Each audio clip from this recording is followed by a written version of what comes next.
하나님의 말씀은 베드로전서 3장입니다. 네, 베드로전서 3장 오늘 14절 15절 9절 말씀 보겠습니다.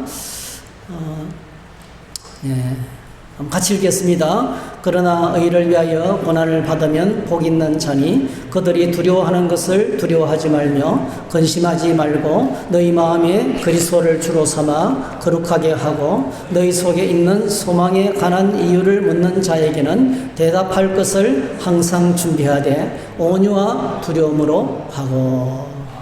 오늘 이 말씀을 가지고 대답할 것을 준비하라, 이런 제목으로 말씀을 나누겠습니다. 우리가 추석 명절이 되면, 설 명절이 되면, 이런 명절일 때가 되면 가족들을 만납니다. 또 친지들도 만납니다. 그래서 함께 식탁에 교제를 나누고 즐거운 시간을 갖게 되는데요. 특별히 이제 이런 때 불신자들은 거의 대부분이 조상 제사를 지내죠. 네, 저 같은 경우도 1년에 11번씩, 명절 때는 12그릇을 떠나야 되고, 엄청 열심히 제사를 지냈던 저희였습니다. 장손이고 장남이고, 그렇게 하다 보니까, 그렇습니다. 그래서 명절이 되어서 가족과 친지들을 만날 때가 되면 오늘 믿음으로 사는 저와 여러분들에게는 여러 가지 면에서 부담이 있어요.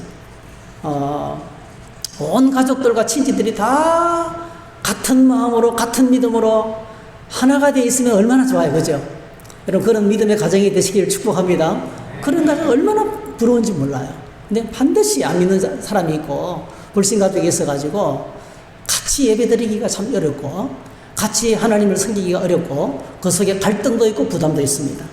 두 가지 부담이 있어요. 첫 번째로는요, 우리 가족들과 친지들의 구원이죠. 예. 만날 때마다 어떻게 좀 이번에 좀 구실러서 교회 좀 나갔으면 좋겠다 하는 그런 부담이 있잖아요. 예. 우리 저와 여러분들에게는 우리가 받은 구원에 대해서 이것을 나만 받는 것에 대한 부담이 있어요. 예. 그 부담이 없다면 우리 신앙이 잘못된 거죠. 예. 반드시 믿지 않는 가족들에 대한, 불신 가족과 친지들에 대한 사랑이 있다면 사랑하는 만큼 뭐죠? 구원받지 못한 그들에 대한 안타까움이 있는 거예요. 그래서 이런 변함없는 진리는요, 아무리 세상이 변하고 과학이 발달해도 유일한 구원자는 예수 그리스도밖에 없다는 것입니다. 요한복음 3장 16절에 하나님의 세상을 이처럼 사랑하사 독생자를 주셨으니 이는 그를 믿는 자마다 멸망하지 않고 영생을 얻게 하려 하심이라. 세상에 여러분 수많은 경전이 있고 종교가 있지만은요, 구원을 말한, 구원의 방법을 말한 이 종교는요, 기독교밖에 없어요. 그러니까 기독교는 종교라고 하면 좀 이상하죠. 신앙은요, 우리가 믿는 기독교밖에 없어요. 제가 오늘 그 말씀을 드리겠어요. 수많은 종교의 창시자가 있지만은요, 내가 여러분들을 구원하기 위해서 왔다 하는 사람은 한 명도 없어요. 예수님 외에는. 예. 그리고 요한복음 14:6절에 주님께서 직접 말씀하셨습니다. 내가 곧 길이요 진리요 생명이니 나로 말미암지 않고는 아버지께로 올 자가 없다 선포했어요. 이 말은요, 진리이든지 아니면 거짓말이 둘 중에 하나예요. 그렇죠? 예수님이 직접 오셔서 하나님이 독생자를 보내셨고요.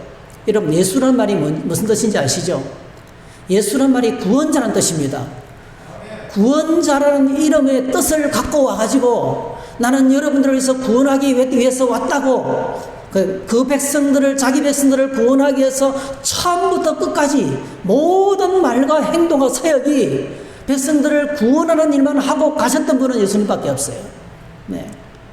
그리고 사도행전 4장 12절에서 베드로가 외칩니다. 천하 인간의 구원받을 만한 이름은 예수님밖에 없다. 다른 이름이 없다는 거예요. 성경은 세상은 여러 종교가 있고 여러 종교의 창시자들이 있지만은요, 예수라는 이름으로 죄로 인해서 고통받아간 이 세상에 찾아와서 십자가에 죽으셔서 우리의 모든 죄값을 다 갚아버리고 부활하시고 성천하시고 성령을 보내주셔서 오늘 저와 여러분들을 제사해 주시고 의롭다 하시고 하나님의 자녀 삼아 주시고 영생을 주시고 영원한 천국으로 인도하는 이 우리를 구원하시는 분은 예수님밖에 없다는 것입니다. 그래서 우리가 예수님을 모르고 살아가는 불신가족들을 만나면 자연스럽게 부담이 오는 거예요. 오늘 저와 여러분들의 믿음이 뜨거우면 뜨거울수록, 우리 믿음이 불탈수록, 은혜의 깊은 곳으로 들어갈수록 그 부담은 점점 더 커집니다. 사도 바울이 이렇게 말했어요. 사도 바울이 이 고통이 얼마나 큰지 로마서 9장 1절에 내가 그리스도 안에서 참말을 하고 거짓말을 아니하노라. 나에게 큰 근심이 있는 것과 마음에 그치지 않는 고통이 있는 것을 내 양심이 성령 안에서 나와 더불어 증언하노니 나의 형제 곧 권력의 친척을 위하여 내 자신이 저주를 받아 그리스도에게서 끊어질지라도 원하는 바라 했어. 그러니까 동족들의 구원, 친척들의 구원, 너무 고통스러워가지고요. 자기는 구원받았지만 그 하나님 없이 율법으로 살아가는 그 유대주의자들, 유대인들을 바라볼 때요. 이게 막 8장까지 뭐라 했어요? 예수 그리스도 안에 있는 하나님의 사랑에서 끊을 수 없다. 예, 우리 주 예수 그리스도로 말미암아 하나님께 감사하리로다. 그러면서 사도 바울 속에 하나님에 향한 하나님의 사랑과 그 은혜에 대한 그 구원의 강력이 막 흘러넘쳤어요. 기쁨이 충만했어요. 근데 9장에 딱 들어오면요, 이렇게 나는 구원받아서 행복한데 친척들을 생각하면, 가족들을 생각하면 내 안에 끊임없는 고통이 있다. 큰 근심과 마음에 그치지 않는 통증이 있다는 거예요. 이 당연한 거죠, 여러분. 그죠? 여러분, 잘 믿는 사람 안에 오는 이 당연한 부담감이 우리 안에 있습니다. 사도행전 16장 31절 주 예수를 믿어라. 그리하면 너와 내 집이 구원을 받으리라. 온 집안의 구원. 하나님이 원하시는 거고 하나님의 뜻입니다. 여러분. 그래서 가족들의 구원에 관해서 무관심한 사람, 신앙이 병들었어요. 뭔가 심각하게 잘못됐어. 가족들의 구원은 그냥 뭐 아무리 해도 안 되니까 포기한 이런 절대로 포기하지 말아야 됩니다, 여러분. 하나님이 나를 그 가정에 예수 믿게 하신 것은 우리 가정 전체를 구원받게 하기 위해서 나를 선교사로 보낸 겁니다, 여러분. 이 부담이 있고요. 그다음 두 번째 부담은 뭐예요? 영적인 압박이죠, 영적인 압박. 자, 오늘 본문에 보면 14절에 의를 위해서 고난을 받는다 했는데 이 의를 위한 고난이 바로 뭐죠? 예수 믿지 않는 사람들이 너희 속에 있는 소망에 관한 이유를 묻는다.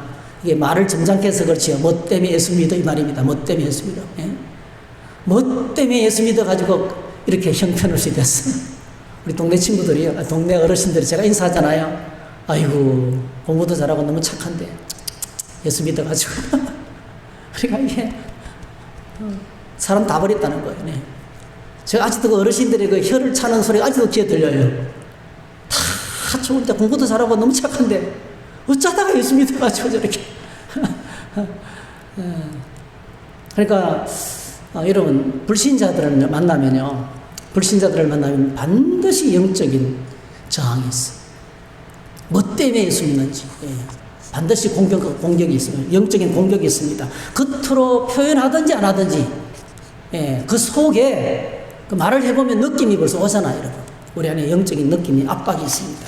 이 부담이 있습니다. 그래서 명절 때에 가족들과 함께 만나서 먹고 대화하고 좋은 코이노니아 시간이지만 동시에 이런 큰 부담이 있습니다. 큰 부담이 있기 때문에 우리가 믿는 우리를 통해서 오늘 저와 여러분들이 이제 우리 가족들을 만나고 불신 친척들을 만나게 될 것인데 우리를 통해서 하나님의 놀라운 은혜가 증거되고 복음이 증거되고 우리는 적극적으로 생각해야 돼요. 자주 만나지 못했는데 이번에 잘 됐다. 만나서 정말 신앙 이야기를 좀 하자. 그렇게 해서 믿음 이야기를 하고 복음을 좀 전할 수 있게 되시길 바랍니다. 우리가 전도하다가 지치고 포기하게 되는 이유가 참 많이 있어요. 자, 예수 믿으세요? 저는 절에 불교를 믿어야 안 돼요. 우리 집안 다 믿기 때문에 안 돼요. 예수 믿으세요? 예수 믿을 수 있겠습니다. 제사 지내야 되기 때문에 안 돼요. 예? 그쵸? 불교를 믿기 때문에 제사는 뭐죠? 유교죠, 유교. 우리는 다 유교적인 제사를 지내는 가문이기 때문에 안 됩니다. 못 믿습니다. 그리고 또 어떤 사람 무종교. 나는 무종교이기 때문에 아예 들려고 하지 않습니다. 또 죽으면 끝인데 그렇죠? 죽으면 끝이라는 것 때문에 종교 자체를 거부하는 사람도 있습니다. 공산주의 같은 경우는 종교는 아편이라 그래요. 그래서 우리가 이런 사람들 만나면 말 꺼냈다가 그냥 바로 쑥 들어가 버립니다. 아이고 다 안 되네. 첫 방에 딱 가요. 나 절에 가요. 그 다음에 말 더 이상 못 하는 거예요. 근데 여러분 오늘 우리가 나눌 말씀은 사실은 여러분 좀 편안하게 좀 들으시면 좋겠는데요. 편안하게 듣지만 정말 중요한 거예요. 오늘 제가 찬송가를 한 장밖에 안 부른 이유가 어떻게 될지 몰라서 그래요. 이제 사람들을 만나잖아요. 난 불교 신자다, 나 유교 신자다, 나 제사 때문이다, 나 무신론자다. 네. 오늘 저희들이 정말 두 가지를 우리가 공부해야 되는데, 우리가 복음을 전할 우리 대한민국 사람들이 주로 있잖아요. 유교 문화하고 불교 문화하고 샤머니즘 문화 속에 갇혀 있거든요. 그러니까 불교가 뭔지, 유교가 뭔지, 샤머니즘이 뭔지 모르면 절대로 전도를 못하는 거예요. 그들이 붙들고 있는 것이 가짜라는 것을 우리가 증명해 줘야 돼요. 정말 참신은 하나님밖에 없고 예수님만이 유일한 구원자라는 사실을 말하려면 내가 믿고 있는 것들이 진짜가 아니고 가짜라는 것을 증명해야 돼요. 그러려면 불교가 뭔지 알아야 되고 유교가 뭔지 알아야 되거든요. 그래서 오늘 제가 여러분들에게 지금 우리나라 사람들이 거의 대부분 믿고 있는 다는 할 수가 없고요. 유교와 불교에 관해서 조금 말씀을 드리고 싶습니다.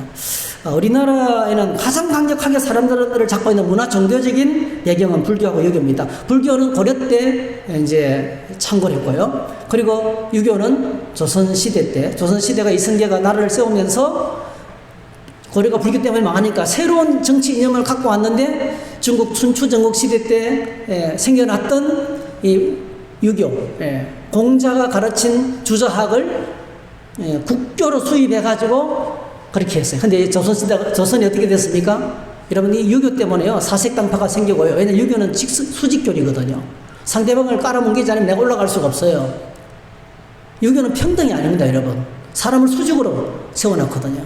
그러니까 사색당파 상대방을 죽여야 내가 정치를 잡아내니까 그렇게 서로 싸우다가 나라가 망했잖아요.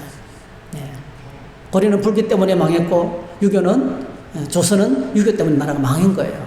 네. 자, 그래서 이제 우리나라 종교가 아닙니다. 불교나 유교, 우리나라 수입된 불교는 어느 나라 종교죠, 여러분? 네, 인도입니다, 인도. 네. 인도 나라의 종교가 들어왔어요. 이 불교를 여러분 말씀드릴게요.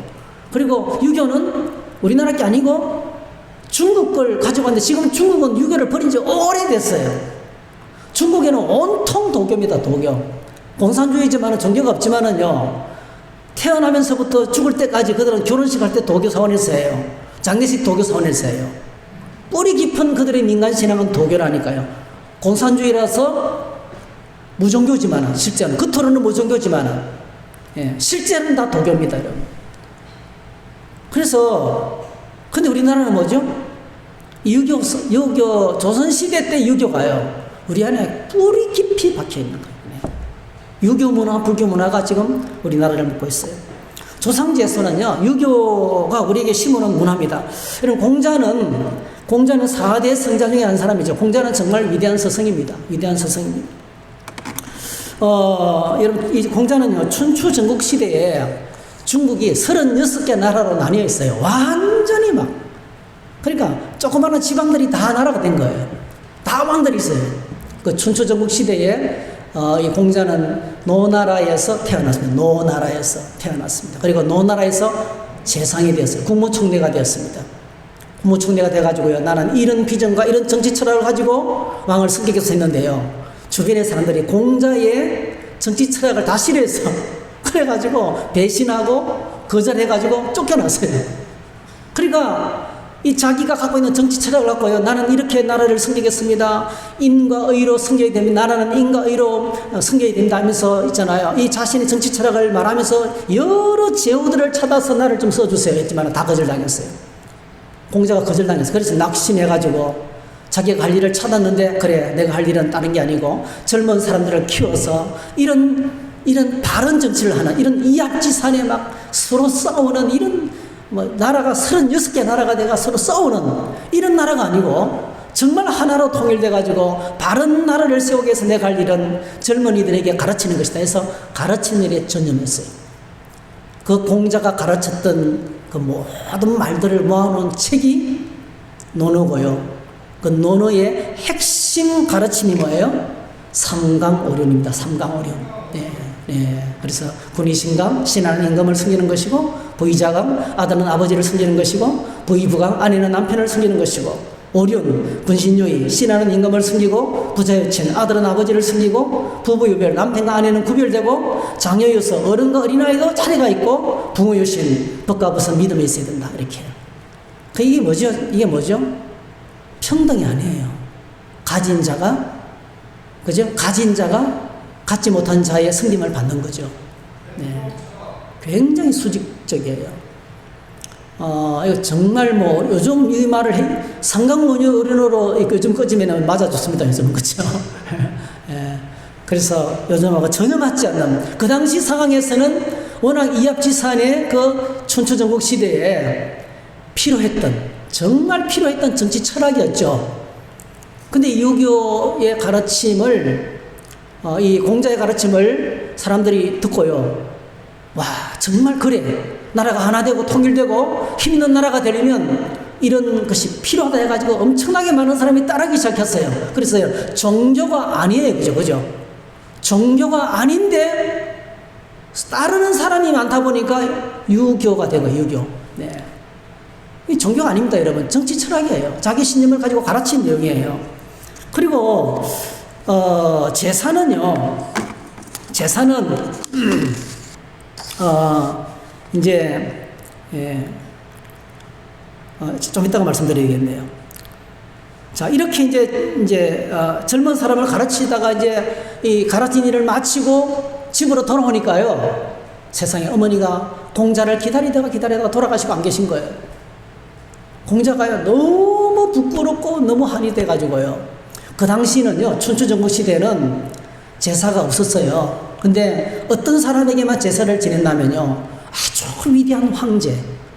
아주 위대한 황제를 잊지 않기 위해서 그 사람이 죽은 날을 기리는 날을 가진 거예요. 그게 그때, 그러니까 아주 탁월한 사람에게 제사만 지냈어요. 그런 문화가 있었어요. 근데 공자가 자기 어머니를 생각할 때 너무 마음이 아픈 거예요. 그래서 상을 차려놓고 어머니 잡수세요. 돌아가셨는데 눈물을 흘리면서 그냥 절하지 않고요. 눈물을 흘리면서 어머니 너무너무 죄송합니다. 불의해서 너무너무 죄송합니다. 어머니를 생각하면서 상을 차린 것이 뭐예요? 이 유교 안에서 시작된 제사의 시작이었던 거예요. 그러니까 제사는 종교가 아닙니다, 여러분. 그냥 돌아와 보니까 어머니가 돌아가시고 안 계신 어머니를 생각하면서 밥상을 하나 차렸을 뿐이에요. 근데 이걸 나중에 춘추전국 시대 때 있잖아요. 제후들이 악용한 거예요, 악용. 이걸요, 자기가 위대하다는 것을 드러내기 위해서 우리 아버지도 위대하다. 그래서 제사를 지는 거예요. 이해되시죠? 자기를 드러내기 위해서 우리 아버지가 대단한 사람이다. 그건 자기가 대단한 사람인 것을 드러내기 위해서 그래서 제사를 막 지내. 너도 나도 제사를 지내겠어요. 이것을 우리나라 조선시대 수업에 했는데요. 이성계가 아무리 제사를 지내도 안 지내고 백성들이 먹고 사는 것도 어린데 제사 지내겠어요? 여러분, 세종대왕이, 한글을 많은 세종대왕이 이런 소문을 붙들어서 제사를 지내면 자손이 복을 받는다. 세상에 복 받는다는 말 앞에 백성들이 다 넘어갔어요. 그래서 우리나라에 제사 제도가 확 퍼진 임금이 세종대왕이에요. 제가 이걸 작은 아티클을 써가지고 어디에 올리기도 했어요. 그래서 제사제도가 시작된 거예요. 여러분, 논어에 보면요. 논어 제4편에 4편 8절에 보니까 이런 말이 있어요. 조문도 석사가이라는 말이 있어요. 조문도 석사가이. 아침에 도를 깨달으면 저녁에 죽어도 좋다. 제자들이 이 공자의 제자들이 와가지고요. 계속 묻는 거예요. 선생님, 인생이 뭡니까? 죽고 나면 어떻게 되겠습니까? 여러분, 사람들의 마지막 질문은요, 사후세계예요. 왜 그런지 아세요? 고양이나 여러분 그 쥐의 DNA하고요, 사람의 DNA하고 어느 정도 맞을까요? 쥐의 DNA하고 사람의 DNA가 97%가 일치해요. 그래서 여러분, 어떤 약을 발명해가지고 쥐한테 투약해서 효과 있죠. 그러면 사람한테 97% 효과 있는 거예요. 맞는 거예요. 그러니까 쥐를 이제 실험용으로 쓰잖아요.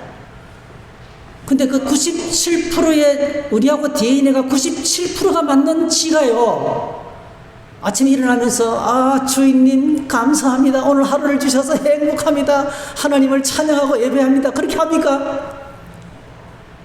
짐승들은요, 침팬지가 아무리 머리가 좋아도요, 사람처럼 보여도요, 그 침팬지가야 우리 다 같이 모여서 예배드리자. 그들만의 종교가 있나요? 없어요. 근데 사람은 뭡니까? 할지라도요, 어디를 가나 종교가 있어요. 어디를 가나 항상 뭡니까? 사후세계, 인생이 뭔지, 죽고 난 다음에 어떻게 되는지, 거기에 대해서 관심이 많아요. 왜 그런지 아세요? 오늘 저와 여러분들에게는, 사람에게는 영혼이 있기 때문에 그래요. 우리 영적인 존재예요. 영적인 존재는 항상 영적인 걸 생각하게 되는데, 가장 영적인 생각은 사후세계예요. 죽고 난 다음에 어떻게 될 것인가? 인생이 무엇인가? 사는 게 뭔가? 질문을 끝없이 던지는 거예요. 여기에 대한 해답을 찾지 못하면 절대로 행복할 수가 없어요, 여러분. 행복이 불가능합니다. 왜? 언제 죽을지 모르거든요. 인생이 어떻게 될지 모르거든요. 어느 날 갑자기 사라지거든요. 이게 해답이 없는 거예요, 해답이. 어디서 와서 무엇을 위해 살다가 어디로 가는 것에 대해 해답이 없으면요, 인생은 행복하는 것이 불가능합니다. 영혼이 있기 때문에 그렇습니다. 그래서 공자가요, 선생님 인생이 무엇입니까? 죽고 나면 어떻게 되겠습니까? 이렇게 물을 때마다 공자는요, 내가 그런 도를 깨달으면 저녁에 죽어도 좋다는 거예요. 이 말은 무슨 뜻이에요? 난 모른다는 뜻이에요. 내가 그런 도를 깨달으면 지금 죽어도 괜찮다는 거예요. 계속 여러분, 이게요, 치유하게 계속 질문했지만은 공자는 대답이 똑같습니다. 예. 그런 도를 내가 깨달으면 오늘 죽어도 좋다는 거예요. 공자는요, 인과 의로서 세상을 다스려야 된다고 믿고 가르쳤습니다. 그러나 한 번도 자기 자신이 이 세상을 구원하기 위해서 왔다, 나를 믿으면 어떻게 된다, 죽으면 어떻게 된다. 예. 유교는요, 춘추전국 시대의 어수선한 정치 상황 속에서 올바른 정치와 삶을 가르쳤던 철학이지 종교가 아닙니다. 가진 자를 위한 철학이에요. 가진 자를 위한 철학. 가진 자가 없는 자의 승림을 받아야 된다는 거예요. 강자가 약자의 승림을 받아야 된다는 거예요. 그래서 여러분, 서울대학교 김경일 교수, 제가 이 책 읽었는데요, 서울대학교 김경일 교수가 중국에 가서 다 유교를 조사해보고 우리나라 유교를 보면서 책을 썼어요. 그게 여러분, 공자가 죽어야 나라가 산다는 책입니다. 여러분 사서 읽어보세요. 너무 재미있어요. 공자가 죽어야 나라가 산다. 이 말은 이 질서가 확 뒤집혀야, 그러니까 강한 사람이 약한 자를 섬길 때 나라가 회복된다는 거예요. 그래서 여러분, 유교는 종교가 아닙니다. 그 믿고 하는 믿음의 문제가 아닙니다, 그럼요. 그냥 여러분, 논어에 놓은 사서성경과 이런 많은 글들은, 그 유명한 글들은요, 우리가 교훈 삼아야 될 때가 참 많이 있어요. 그냥 우리에게 주는 단순한 교훈이고 윤리이고 도덕적인 것이지, 삶의 신념이지, 종교의 세계와는 전혀 없습니다. 네. 그 다음 두 번째, 불교. 누가 만들었어요? 석가모니죠. 석가모니는 어디서 태어났습니까? 인도 땅 최북쪽에 보면 네팔이라는 작은 나라가 있어요. 그 안에 카빌라 성이라는 그 성 안에, 성의 왕자로 태어났습니다. 인도는 전체가 힌두교거든, 힌두교. 전체가 힌두교를 믿는 나라입니다. 근데 여러분, 힌두교는요, 딱 어른이 되면요, 작년이 딱 되면 반드시 해야 되는 게 있어요. 습관, 전통. 그는 출가를 집을 나와가지고 도를 깨달아야 돼요. 모든 힌두교 신자들은 어느 나이가 되면 집을 나와서 도를 깨달아야 돼요. 그렇지 않으면 어른이 안 돼요. 석가모니가 29살에 큰 고민을 갖고 출가했습니다. 출가. 그 석가모니의 고민의 말은 뭐냐면, 인생살이에 108가지의 번뇌가 있는데 108가지의 번뇌, 힌두교에서 말하는 거예요. 108가지의 번뇌와 고통이 있는, 생사, 고락부터 해가지고 희노애락부터 해가지고 인생에 정말 셀 수 없는 고통과 아픔과 상처와 어려운 것들이 있는데, 이걸 한 방에 날릴 수 있는 방법이 없는가는 거예요.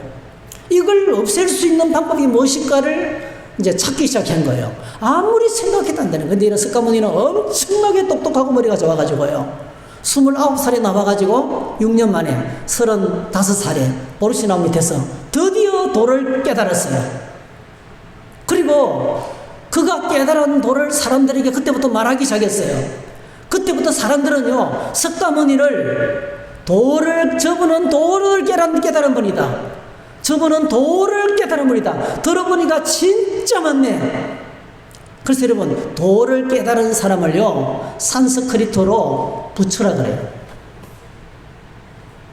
부처, 이 말은요, 도를 깨달은 사람. 그리고 석가모니 바로 뭐죠? 부처님이잖아요. 석가모니 이꼬르 부처님. 도를 깨달은 사람인 거예요. 석가모니가 깨달은 도가 뭡니까? 108가지의 번뇌가 생기는 근본적인 원인을 깨달은 거예요. 인간의 모든 고통의 원인. 그러면 욕심이라는 거예요. 욕심. 인간의 욕심이 모든 번뇌의 고통이라는 원인이라는 거예요. 여러분 성경에도요, 욕심이 잉태한 적 죄를 낳고 죄가 장성한 적 사망을 낳는. 그러니까 석가모니는 예수님이 오시기 전에 훨씬 일찍 왔잖아요. 200년 전인가요? 훨씬 일찍 왔잖아요. 그러니까 예수님이 오시기 전에 인간의 근본적인 불행에 관해서 석가모니가 먼저 깨달았어요. 그러니까 예수님이 오시는 길을 어떤 면에서 미리 준비한 거예요. 꽤 큰 깨달음을 발견하게 된 거예요. 인간의 불행의 원천이 욕심이다. 그래서 욕심을 비우고 비우다 보니까 뭐죠? 완전히 0% 욕심. 내 자신마저도 잊어버리는 존재. 그 무아가 돼, 무아야. 이 무아의 상태에 들어가는 걸 뭐라냐면요, 니르바나. 네. 니르바나. 이걸 열반이라, 열반. 견성이라, 견성. 아시겠죠? 열반, 견성, 니르바나. 완전히 내가 없어지는 거죠. 자, 예를 들어 보세요, 여러분. 누군가 내 것을 가져가요. 내가 없어졌어요. 아무렇지도 않는 거예요. 내가 배고파요. 배고파도 내가 없어요, 지금. 내가 고픈 게 아니에요. 배고프면 고통이 없어지는 거예요. 무아지게, 그 열반에 들어가면 무소유. 이런 법정 스님의 무소유 말 아시죠? 무소유. 완전히 내가 없어지기 때문에요. 고통이 거기서 끝이 나. 그래서 여러분, 성녀들이 세상을 딱 떠나면 어떻게 했다 그래요? 스님이 열반했다 그러죠. 더 이상 욕심이 없는 세계로 들어갔다는 거예요. 기독교에서는 예수 믿는 주화인들이 죽으면 이걸 거룩하다 그러는데요. 더 이상 죄 짓지 않는 세계로 들어가는 거예요. 비슷하죠? 예. 이걸 깨달았어요, 이걸. 그리고요, 그 당시에 이 부처가 했던 이 모든 말들을 다 모아서 나중에 이제 이 석가모니가 세상을 떠나고 난 다음에 한 30년이 지나고 나니까요, 그를 따르는 제자들이 한 500명의 스님들이, 그 당시에는 기록된 채 내용이 없으니까요, 이걸 들은 말씀만 있기 때문에 석가모니의 가르침이 점점점 잊혀져 가는 거예요. 그 이래서는 안 되겠다 싶어가지고 500명의 승려들이 모여가지고 책을 썼어요. 그러니까 석가모니의 모든 말들을 다 모아서 기록한 책이 있어요. 여러분, 예수님도 마찬가지였어요. 예수님이 세상을 떠나고 30년, 60년 이후부터 뭐죠? 주 60년 세상을 떠나고 난 다음부터 30년 뒤부터 제자들이 예수님에 관한 말들을 구전을 모아서 기록한 거죠. 그게 마태, 마가, 누가, 요한 복음서예요. 불교도 마찬가지예요. 석가모니가 세상을 떠나왔는데 30년 뒤에 그 승려들이요, 석가모니의 가르침을 모아서 기록한 책이 있는데 이게요, 아직 안 나오네요. 아함경이네, 아함경. 아함경이라는 책을 만들었어요. 그러니까 아함경, 석가의 모든 언행들을 막 가르침을 기록한 책이, 그 경전이 아함경이에요, 아함경. 그리고 이 석가모니가 했던 모든 말들을요, 누가 다시 기록을 다 했냐면 암베르카르라는 사람이 인도로 간 붓다라는 책에서 우리나라 말로 번역됐어요. 다 이야기한 거예요. 어떤 말을 했고, 아함경과 비슷한 거예요. 아함경을 거의 옮겨놓은 거죠. 이 암베르카르라는 사람은 대단한 사람이에요. 여러분, 인도에는 힌두교이기 때문에 카스트 제도가 있잖아요. 카스트 제도요. 카스트 제도가 있는데, 맨 꼭대기층에 브라만, 사제그룹, 그 다음에 크샤트리아 왕족들, 무사들, 바이사, 서민들, 그리고 수드라는 노예들입니다. 수드라 안에도 막 수십 종류가 있는데 그 중에서 제일 밑바닥이 불가촉 천민이 있어요. 완전히 노예 중에 상노예. 지금도 있어요, 지금도. 불가촉 천민들은 인간 대접을 못 받는 거예요. 근데 여러분, 암베르카르는요, 이 불가촉 천민 출신이에요. 인도에서 가장 낮은 계급의 사람이에요. 근데 이 사람이 어떤 일을 했냐면 간디와 함께 공부를 했어요. 그리고 인도가 독립될 때 법무부 장관을 했어요. 하고요. 지금 현재 인도의 법 체계를 만든 사람이에요. 인도에서는 간디보다 더 유명해요.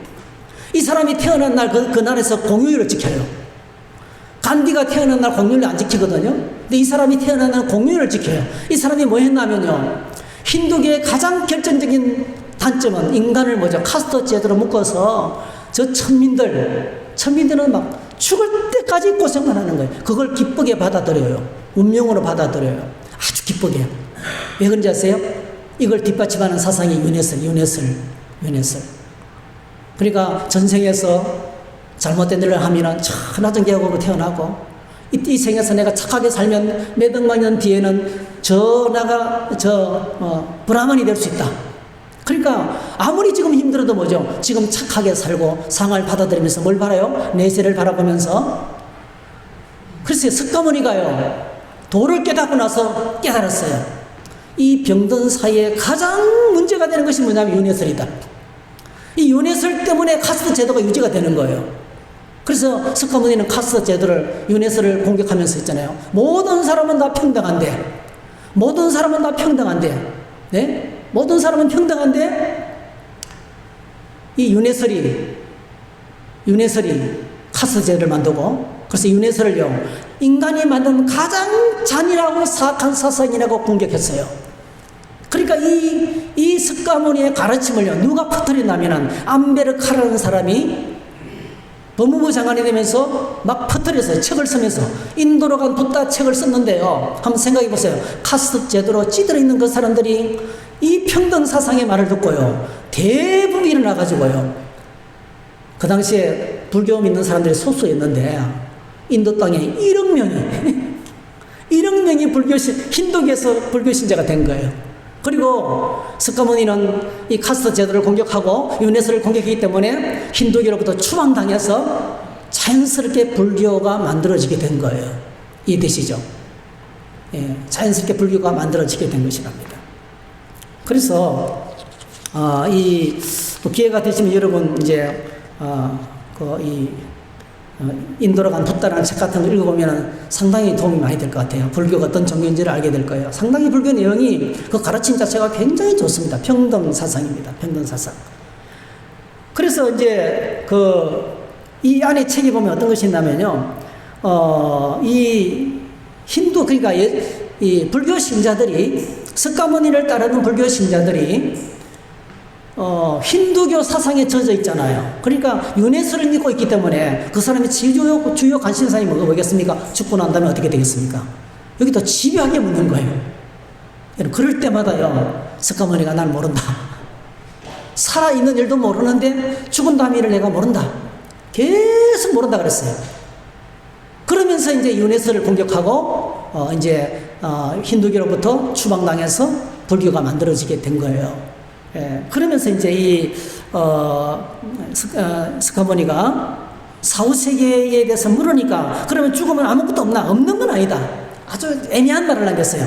재생은 있지만은 윤회는 없다. 예. 재생은 이래. 망고나무가 자라면 망고나무에서 뭔가 떨어지죠. 어미 망고나무는 죽어도 떨어진 씨앗이 자라서 또 나죠. 그러니까 이게 그 재생이잖아요. 재생은 있지만은 돌고 도는 윤회는 없다. 알코올 램프에 불을 붙이면 이 똑같은 이야기. 알코올 램프에 불을 붙이면 또 다른 알코올 램프에 불을 붙이고 이 램프는 붙지만은 재생은 있지만은 그렇다고 윤회는 없다. 그 이상도 그 이하도 모른다. 이 사후세계는 나는 모른다. 이렇게 모른다고 계속 가르쳤어요. 예. 그래서 그를 살아온 찾아오는 사람에게 누누이요. 나는 너희를 구원해주는 구원자가 아니다. 나는 구도자다. 나는 진리가 뭔지 찾아가는 구도자이지. 나는 인생의 문제를 해결하는 구원자는 아니다. 근데 내가 깨달은 것은 인생의 모든 문제의 근원은 욕심에 있다. 그래서 딴 생각하지 말고 욕심을 비우는 수도나 열심히 하라. 계속 똑같은 말로 가르쳤다는 거예요. 자, 근데 여러분 오늘날 불교 신자들은요 하나같이 극락 이야기를 합니다. 죽으면 극락 간다. 이런 극락이 있어요? 없어요. 여러분, 지금 절에 가서 스님들한테요, 스님, 우리가 세상을 떠나면 극락에 갑니까? 라고 물으면요, 한번 물어보세요. 불교 신자들에게 다 물어보세요. 죽으면 극락 갑니까? 한번 물어보세요. 요즘은요, 성녀들이 이 사실을, 제가 지금 말씀드리는 사실을 전부 다 알아가지고, 제가 지금 말씀드리는 것은 소년보 목사님이 세계력에서 전도 특강한 내용을 많이 참고했어요. 예. 저도 또 뭐 이렇게 나름대로 태어나면서부터 두 절에 이름이 올려져 있고, 저도 절생활 좀 했거든요. 제가 알고 있는 것도 있고. 어쨌든 간에, 예, 불교의 세계는 그런, 여러분, 결론부터 말씀드리면 극락은 없어요. 지금 먹고 있는 불교는 완전 가짜입니다, 여러분. 진짜 불교가 아니에요. 완전 가짜라는 걸 여러분 아셔야 돼요. 이런 불교가 종교처럼 보이는 이유가 있습니다. 불교는 두 가지 종류가 있거든요. 소승불교가 있고 대승불교가 있어요. 이 소승불교는 진짜 불교입니다. 이 석가모니의 가르침을 다 기록해 놓은 것이 아함경이에요. 근데 여러분, 이 진짜 불교가요, 한바탕 인도를 휩쓸고 지나가다가 종교가 안 하니까, 철학이니까 시간이 지나면서 확 없어졌어요. 그래서 어디가 나오냐, 인도 땅에는 하나도 없이 다 없어지고요. 없어지고 저 스리랑카 쪽에 조금 남아요. 지금도 그렇습니다. 스리랑카 쪽에 있는 불교가 진짜 소승불교예요. 그래서 이 불교를 믿는 게 아니고 불교 철학을 갖고 있는 거죠. 그런데 이제 석가모니가 세상을 떠나고 난 다음에 700년 뒤에, 석가모니가 세상을 떠나고 700년 뒤에 나가르주나, 한번 따라 하실까요? 나가르주나. 이 이름을 꼭 기억하셔야 돼요. 나가르주나 한번 더 합시다. 나가르주나. 이 나가르주나를 한자어로 번역해가지고 우리나라로 번역하니까 이름은 용수. 용수는 항상 중간이라는 뜻이에요. 용수보살. 이 용수보살이, 나가르주나라는 사람이 가만히 보니까 막 이게 불교가 없어지고 인도 땅에 힌두교가 득세를 하고 여전히 사회는 불안하거든요. 그래서 이 나가르주나라는 사람이 새로운 불교를 만들었어요. 새로운 종교를 만들면서 석가모니의 사상을 갖다 쓴 게 아니고요. 석가모니 사상하고 완전 정반대되는 사상을, 종교를 만들면서 그 교주를 누구로 소개했냐면 자기를 소개 안 하고 석가모니 이름을 빌려온 거예요. 우리로 비교하면 여러분, 신천지가 기독교입니까? 안상호 하나님의 정인이 기독교입니까? 완전히 이단이죠. 완전히 다른 거예요. 여러분, 기독교하고 이슬람이 기독교입니까? 이슬람이 기독교 사상하죠, 여러분. 기독교하고 이슬람하고 차이가 나는 것처럼요. 원래 불교하고는 완전히 다른 새로운 불교를 만드는데 그게 대승불교고요. 이 불교를 터뜨리니까 막 극락세계도 소개하고 사후세계도 만들고, 우리가 지금 알고 있는 천수경, 법화경, 그 다음에 수많은 금강경 이런 거 있잖아요. 이런 것을 전부 다 나가르주나가 만들어냈어요. 석가모니가 어떻게 태어났는 설화가 납니까? 옆구리에서 튀어나왔는데 나오자마자 천상선화 유아독존 이렇게 했다는 거 아니에요. 이런 탄생 설화부터 해가지고 이 사람이 전부 다 만들어냈어요. 근데 이 대승불교가요, 중국의 삼장보사가 인도 땅에 좋은 종교가 있다는 건 소롱원과 함께 온 게 아니고요. 진짜 삼장보사가 인도에 와보니까 불교가 있거든요. 이 불교를 수입해서 중국으로, 베트남으로, 대한민국으로, 일본으로 건너가게 된 거예요. 이 종교가 대승불교예요. 대승불교. 그래, 대승불교는 완전히 뭐죠? 석가모니 사상하고 아무 상관이 없는 누구 이야기입니까? 나가르주나 용수보살 종교예요. 그래서 이제 처음에는요, 이 대승불교 사람들이 소승불교가 갖고 있는 정전인 아함경은 가짜다. 그거는 천박한 사람들, 가난한 사람들, 힘없는 사람들을 위해서 그들을 위로하게 해준 평등사상을 외친 정말 쓸모없는 쓰레기 같은 경전이다. 이렇게 공격했거든요. 근데 여러분, 1900년대에 들어가가지고 고고학자들이 연구를 해보니까 뭐예요? 아함경이 진짜 석가모니의 가르침이고, 나머지 모든 그 경전이 있죠. 나머지 모든 불교 경전들, 어떤 것이, 저거 왔네요. 금강경, 반야신경, 화엄경, 법화경, 천수경, 아미타경, 이런 것들이요. 그것보다 시대적으로 훨씬 뒤에 누가요? 나가르주나가 만들어낸 가짜 문서라는 것이 증명이 된, 과학적으로 증명이 된 거예요. 그래서 여러분, 우리나라의 유명한 성철 스님이, 성철 스님이 제대로 도를 닦는, 제대로 공부했던 학생들은요, 한결같이 뭘 외친다면요, 비불설, 그러니까 지금 있는 이 불교가 진짜 불교가 아니라는 거예요. 대성 불교는 불교가 아니다. 대성 비불론이 터져나오기 시작한 거예요. 그래서 지금 자기들이 믿고 있는 게 가짜인 거예요, 가짜. 모든 성년들이 다 알고 있어요. 똑똑한 불교 신자들은 자기가 믿는 불교가 가짜라는 걸 알고 있어요. 근데 가짜를 가짜라고 말하면 지금 있는 불교가 전이 다 문을 닫겠죠. 그래서 문을 못 닫고 있는 거예요. 그냥, 그래서 죽으면 극락합니까? 물으면 아무도 대답을 못 하는 거예요. 손현보 목사님이 절에서 자라서 절에서 고신대학을 보내줬는데요. 너무 가난해가지고 절에서 착한 일을 많이 했죠. 학생을 키우고 장학금을 주고 이렇게 한 거예요. 근데 물었는데 스님이 대답을 안 하더래요. 스님 정말 극락했습니까? 아무 대답 안 하더래요. 그 당시는요, 대답을 안 하기에요, 너무 깊은 도라서 대답을 안 하는 줄 알았대요. 근데 나중에 알고 보니까 극락이 없다는 거예요. 나 가르치는 가 다 만들어낸 거라는 거예요. 여러분, 평생을 불교로 해서 자기 몸을 들였어요. 평생을. 근데 이러면 성철 스님이 어느 순간부터 뼈저리게 후회하면서 너무나 고통스러운 시간들을 보냈습니다. 그리고 마지막에 고통의 소리를 내뱉고 유언을 남기고 죽었어요.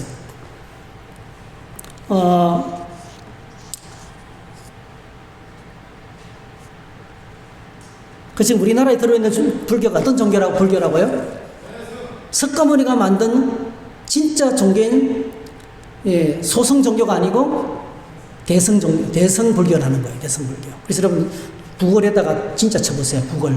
대성 불교 딱 치면요, 처음부터 동영상이 딱 뜨는데요, 성철 스님의 얼굴이 나오면서 대성 불교는 불교가 아니다, 가짜다. 이게 이 제목이 타이틀이 뜨고요, 이게 아무도 못 내려요. 아니, 공식적이 되어 있어요. 제일 먼저 딱 뜹니다. 이러면 딱 검색해 뜨면 제일 먼저 나오는 동영상이 대성 불교는 가짜다, 이게 딱 떠요. 그래서 이 나무위키에 제가 쳐봤더니요, 제가 읽어볼게요. 이거 제가 써왔나? 예. 예. 이제 딱 인터넷 치면 나오는 거예요. 제가 읽어드릴게요. 대성불교 경전은 성립 시기가 늦기에 석가모니의 가르침으로 볼 수 없어서 대성불교의 가르침은 석가모니의 가르침이 아니라는 주장, 불교는 부처를 신이라고 하지 않으나 오히려 정각자로서 다신교적인 여타 신을 뛰어넘는 존재를 여긴다. 또한 석가모니에게서 성녀들의 법맥이 시작하고 석가모니의 가르침으로 깨달음의 길에 오른다 하므로 석가모니의 가르침을 설하는 경전이 실제로는 석가모니의 가르침이 아니라면 문제가 심각하다. 그러니까 우리가 지금 알고 있는 반야신경, 금강경 전부 다 경전이 아니라는 거예요. 가짜는. 그래서 대성비불설이 나오고자 불교계에서는 큰 파란이 일어났다. 대성비불설의 기초는 대성불교와 상자불교, 이 상자불교가 소성불교예요. 상자불교의 경전은 아함경을 제외하면 공통성이 없다는 것이다. 대성불교에서 가르침의 근간으로 삼는 금강경, 반야신경, 화엄경, 북하경 등은 상자불교에 해당하는 경전이 없다. 전통적으로 대성불교에서는 아함경은 석가모니 정기의 가르침, 북하경 등은 후기의 가르침으로 받아들였으며 전자는 근거가 낮은 자들을 위한 수준 낮은 것, 후자는 근기 높은 자들을 위한 우월한 것으로 설명하였다 했는데 이게 뒤집어졌다는 거예요. 그래서 이제 이 성철 스님이 이제 제주도에 가서 세미나를 했거든요. 그 세미나 자리에 제주도에서 가장 유명한 봉암사 주지 스님이 이 성철 스님을 찾아왔어요. 그 사람이 이제 유명한 정명 스님이에요. 정명 스님. 이 성철 스님 세미나의 이 정명 스님이, 봉암사의 정명 스님이 이 사실을 알고 석가모니, 그러니까 지금 믿고 있는 불교가 석가모니 가르친 불교가 아니고 가짜라는 사실을 이렇게 알고 이제 성철 스님한테 우리가 그동안 믿어왔던 불교가 가짜라면서요, 이러면서 대화를 주고받은 것이 제주 불교 신문에 올라와 있고 지금도 인터넷 검색이 돼요. 그 내용 보면 이렇게 돼 있어요. 이렇게. 대성 경전에 부처님이 친히 설한 것이 아니고, 대성은 경전이 부처님이 친히 설한 것이 아니고 부처님이 입조고 한참 후에 만들어진 경이라는 것을 알고 속은 느낌이랄까, 사기당한 느낌이랄까, 그렇게 눈물 지으며 감동 이렇게 잃었던 경전이 다 가짜라는 생각에 선인 노릇 그만해야 하나라고 회의가까지 들어요. 이게 이제 두 성녀 간에 주고받던 내용이 지금 인터넷에 올라가 있어요.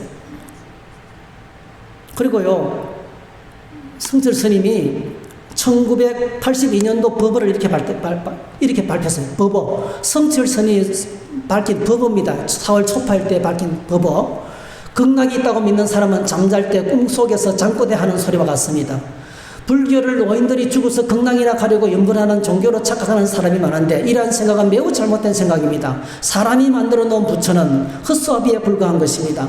저는 일생 동안 부처 앞에 절을 하거나 목탁을 치고 연부를 한 적은 한 번도 없습니다.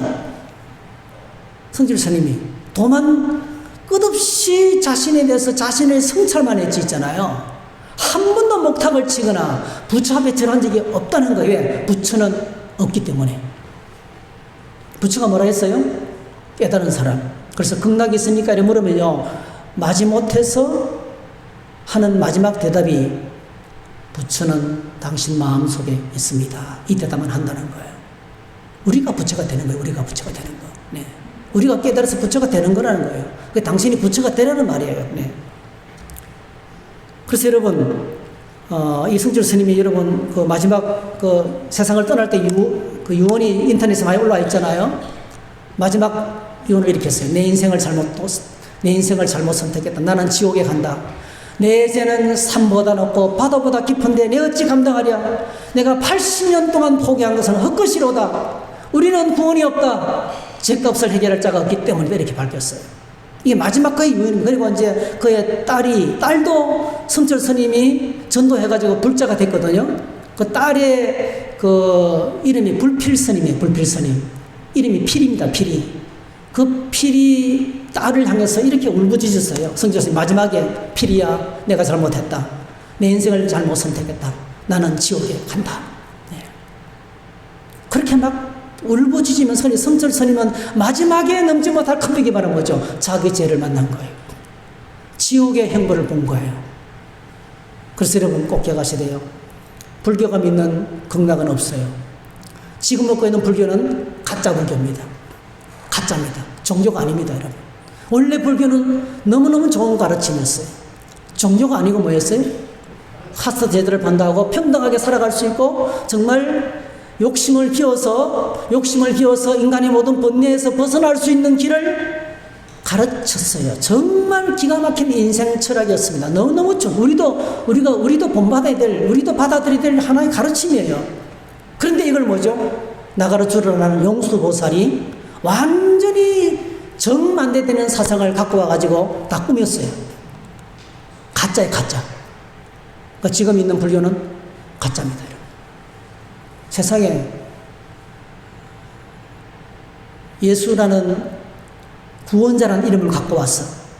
우리를 구원하시고, 우리의 죄 문제를 처리하시고, 인생의 근본적인 문제를 해결하고, 그리고 삶을 바꾸고, 인생의 목적을 새롭게 하고, 하나님이 기뻐하시는 천국 배성으로 거룩하게 살아갈 수 있도록 인도하는 신앙은 기독교밖에 없어요. 그래서 저와 여러분들이 유교 신자를 만나면 유교 이야기 해주세요. 상강호련 정치 이야기를 해주세요. 정치 종교예요. 불교 신자를 만났을 때 극락 물어보세요. 스님한테 물어보라 그래요. 극락 있습니까? 물어보라 그래요. 그렇게 3000배를 하고 그렇게 살려달라고 수천 배 절을 하고요. 여러분 이 불교는 가는 곳마다 변질돼요. 티베트 불교, 그죠? 인도 불교, 대한민국 불교 전부 다 다릅니다. 티베트 불교 같은 경우에는요, 어떻게 해서 본받습니까? 일평생 그 성질을 향해 가지고 그 불교 성질을 향해서 5발짝 걷고 엎드리고, 그죠? 5발 걷고 엎드리고 이렇게 해가지고 거기까지 가야만이 모든 죄가 용서받고 구원받는다고 가르쳐요. 변질된 거죠. 완전히 가짜입니다, 여러분. 그 세계 속에 갇혀 살아가는 거예요. 네. 그래서 불교는 졸륜이고 철학이지 종교가 아니라는 사실을 우리가 기억했으면 좋겠습니다. 자, 오늘 결론을 맺겠습니다. 우리가 기억하셔야 될 것이 오직 예수님만이 구원자입니다.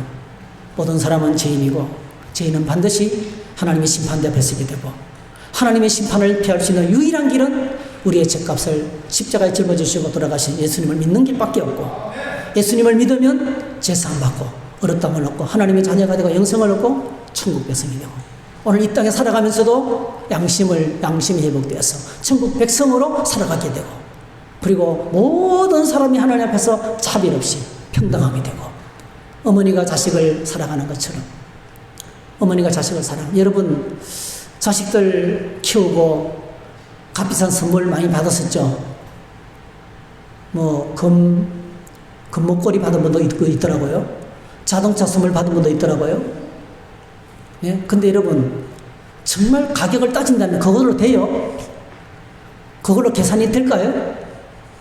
예? 한 명을 키워서 어머니 아버지가 쏟아부은 모든 것들이요 아이 하나 대학교까지 졸업시키기만 해도 매듭 든다 그러잖아요. 근데요 어떤 사람은 화장품 세트 하나 받을 때 20만 원짜리 화장품 세트 하나 그거 받아가 되겠어요 여러분? 그런데도 불구하고 부모는 뭐죠? 부모는 여전히 좋은 것이 있으면 자식에게 주려고 해요. 오늘 저와 여러분들이 예수 믿고 구원받으면 하나님의 자녀가 되는데 날 살아가시는 하나님께서 그렇게 우리에게 끝없이 좋은 것을 주기를 원하셔요. 하나님 안에 온갖 좋은 것들이 하나님께로부터 내려옵니다. 어떤 문제를 만나도 걱정하지 말라 그래요. 어떤 문제가 만나도 내가 알아서 할게 이야기합니다. 인생의 모든 문제의 길이 하나님 안에 있습니다. 네. 그래서 오늘 저와 여러분들이 세상에 믿을 놈 없어요. 세상에 믿을 수 있는 종교는 아무 종교도 없어요, 여러분. 불교도 종교가 아닙니다. 가짜입니다. 유교도 종교가 아닙니다. 이슬람은 완전히 변질된 거는 사생아예요. 그렇죠? 그러니까 우리가 정말 믿을 수 있는 유일한 구원자는 예수 그리스도밖에 없는 줄 믿습니다. 그래서 우리 이 사실을 확신하고 우리가 만나는 사람들에게 주의 복음을 전하고 이 명절이 그렇게 은혜를 나누고 확신 가운데 살아가는 우리가 되었으면 좋겠습니다. 그렇게 되시기를 주의 이름으로 축복합니다. 할렐루야. 우리 함께 찬양합니다. 네. 믿음을 고백하십시다. 네.